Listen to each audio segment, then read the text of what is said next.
இயேசு கிறிஸ்துவை பிரியமுள்ள சகோதர சகோதரிகளே, அன்னையுடைய அன்பு பிள்ளைகளே, இயேசுவின் இனிய நாமத்தில் உங்கள் அனைவருக்கும் இனிய காலை வணக்கம். இன்று சனிக்கிழமை, தாயின்றி வெற்றிகளை தாய் இருக்க தோல்வியில்லை என்ற தாரக மந்திரத்தோடு இந்த புதிய நாளை நம்முடைய தாயினுடைய பாதத்துல சமர்ப்பிப்போம், தொடங்குவோம். நம்முடைய ஆரோக்கிய தாய் உங்கள் ஒவ்வொருவருக்காக இந்த நாளில் விசேஷமாக பரிந்து பேசுகிறார்.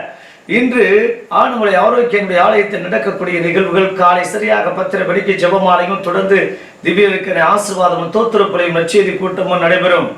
வேண்டுதல் திருப்பலி விசேஷமாக நம்முடைய குடும்பத்தில் பலதரப்பட்ட நோயினாலும் மனவியாதியினாலும் பொருளாதார கஷ்டத்தினாலும் பலதரப்பட்ட நிலையில் வேதனையோடு நோயுற்றிருக்கக்கூடிய அத்தனை பேருக்காகவும் விசேஷ திருப்பலியும் விசேஷ அபிஷேகம் செய்யப்பட்ட எண்ணெயும் கொடுக்கப்படும். ஆகையால் உங்க குடும்பத்தில் யாரெல்லாம் நோய்வாய்ப்பட்டு இருக்கின்றார்களோ, மருத்துவமனையில் இருக்கின்றார்களோ, அல்லது பலதரப்பட்ட மருந்து மாத்திரையில் வாழ்ந்து கொண்டிருக்க விசேஷமாக திருப்பலியில ஜெபிப்போம், நினைவு கூறுவோம். அபிஷேகம் செய்யப்பட்ட எண்ணெய் ஒவ்வொருவருடைய நெத்தியிலும் பூசப்படும். தொடர்ந்து நடக்கக்கூடிய அன்பின் விருந்திலும் நீங்கள் அத்தனை பேரும் பங்கேற்று மிகுதியான இறை ஆசிரியை பெற்று செல்ல உங்களை அன்போடு இருக்கிற கூப்பி ஆனமலை ஆரோக்கியனுடைய ஆலயத்திற்கு வருகை என அழைக்கின்றோம். இந்த நாளில் குடும்பத்தில் துன்பமா, துயரமா, வேதனையா, வருத்தமா, கவலையா, கண்ணீரா, மன அழுத்தமா, போராட்டமா, சவால்களா, பயமா, நடுக்கமா, அச்சமா, கடன் சுமையா, தவறான பாதையில் நடக்கக்கூடிய பிள்ளைகளுக்காக அல்லது ஒழுக்கமற்ற பிள்ளைகளுக்காக அல்லது கணவனுக்காக ஜெபிக்க வேண்டுமா என்று உங்களோடு இணைந்து ஜெபிக்கின்றோம். இந்த தாயினுடைய பரிந்துரையோடு அன்று மோனிகா புனித அகஸ்தினாருக்காக ஜெபித்தார். 20 ஆண்டுகளுக்கு மேற்பாக தொடர்ந்து ஜெபித்தார். ஆகையால் வெற்றி பெற்றார். பிரியமான சகோதரர்களே, ஒருபோதும் நம்முடைய ஜெபம் தோற்று போகாது. தாயின்றி வெற்றி இல்லை, தாய் இருக்க தோல்வி இல்லை. கண்டிப்பாக நிச்சயமாக நம்முடைய தாய் நம் ஒவ்வொருவருக்காகவும் நிச்சயமாக பரிந்து பேசுவார். ஆனமலை ஆரோக்கியனுடைய ஆலயத்தில் எத்தனையோ அற்புதங்களும் அதிசயங்களும் நடைபெற்றுக் கொண்டிருக்கிறது. மக்கள் சான்று புகழ்ந்து கொண்டிருக்கிறார்கள். நீங்களும் விசுவாசத்தோடு நம்பிக்கையோடு இங்கு வாருங்கள்.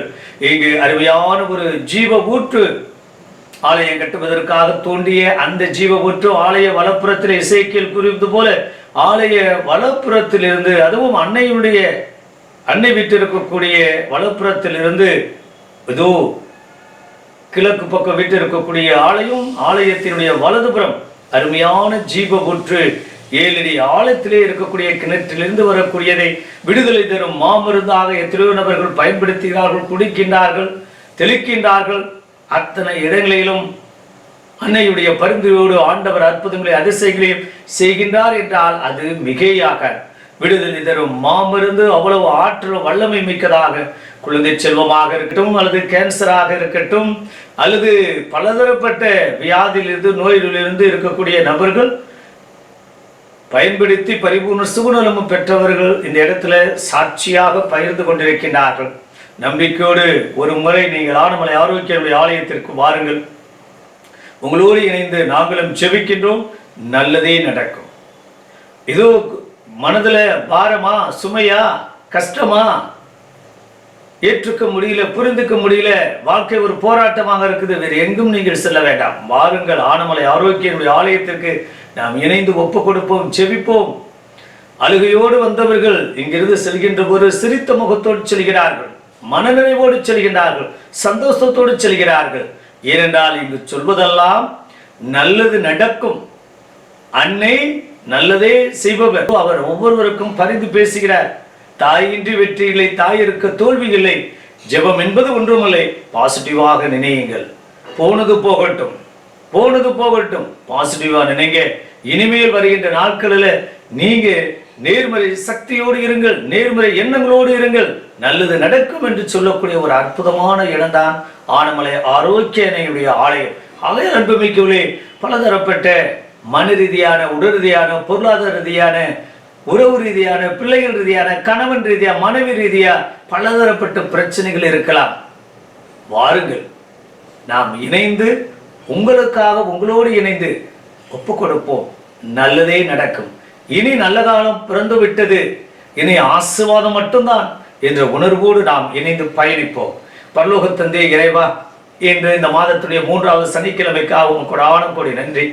தாயே, அம்மா, நாங்கள் இவ்வளவு தூரத்திற்கு நாங்கள் வர முடியாத ஒரு நிலை, தூரம். ஆனவளை ஆரோக்கிய தாயே, வீட்டில் இருந்து கூட நாங்கள் ஜெபிக்கின்றோம், வேலையில் இருக்கின்ற போது ஜெபிக்கின்றோம், அல்லது வாய்ப்பு கிடைப்பின ஒரு முறை உண்மை தேடி வருவோம், சாட்சியாக வருவோம். நல்லது நடக்கட்டும், நல்லது நடக்கும். நாங்கள் நிச்சயமாக உண்மை தேடி வருவோம்.